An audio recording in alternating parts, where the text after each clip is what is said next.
Nasasampahan na ng House Quad Committee ng reklamong Crimes Against Humanity si dating Pangulong Rodrigo Duterte. Dawit din sina Senator Ronald De La Rosa, Senator Bongo at iba pang personalidad. Ito ay kaugnay pa rin sa umunoy extrajudicial killings sa war on drugs noong nagdaang administrasyon. Sa talumpati ni Quadcom Lead Chair Robert A. Barbers sa huling araw ng sesyon ng Kamara kagabi, ipinresinta niya ang kanilang progress report na naglalaman ng kanilang summary of findings, proposed legislations at mga rekomendasyon. Dito'y nakapaloob ang kanilang mungkahi laban sa mga dati at kasalukuyang opisyal. Perhaps the most chilling revelations, Mr. Speaker, pertains to the extrajudicial killings that have scarred our nation's history. Witness testimonies corroborated by evidence revealed a system that incentivized the killing of suspected drug personalities, a system modeled after the so-called Davao template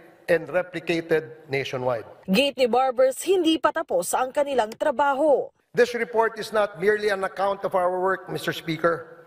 It is a solemn commitment to uncovering the truth, upholding justice, and crafting meaningful legislative solutions to address the scourges of illegal drug proliferation, unlawful land acquisition by foreigners, crimes linked to Philippine offshore gaming operators or POGOs, and extrajudicial killings. Sa closing speech naman ni House Speaker Martin Romualdez sa plenaryo, pinuri niya ang Quadcom at ang kanilang mahalagang tungkulin. Thanks to the valiant efforts of its members, the Quadcom investigation revealed the apparent temerity and disrespect of those who propagate serious and illegal activities involving POGOs, illegal drugs, smuggling, irregularities in the Philippine visa processing, corruption, and accountability. Bago tuluyang mag-adjourn ang sesyon ng Kamara, inadapt ng mga kongresista ang progress report ng Quadcom. Inaprubahan din nila ang mosyon na i-transmit na ang naturang ulat sa concerned government agencies para sa paghahain ng kaukulang kaso.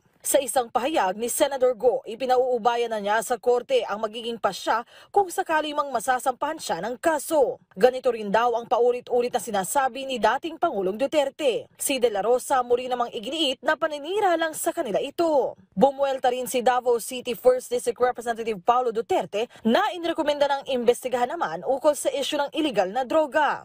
Wala raw siyang itinatago at desididong linisin ang kanyang pangalan laban sa mga akusasyong ibinabato sa kanya. Melales Moras para sa Pambansang TV sa Bagong Pilipinas.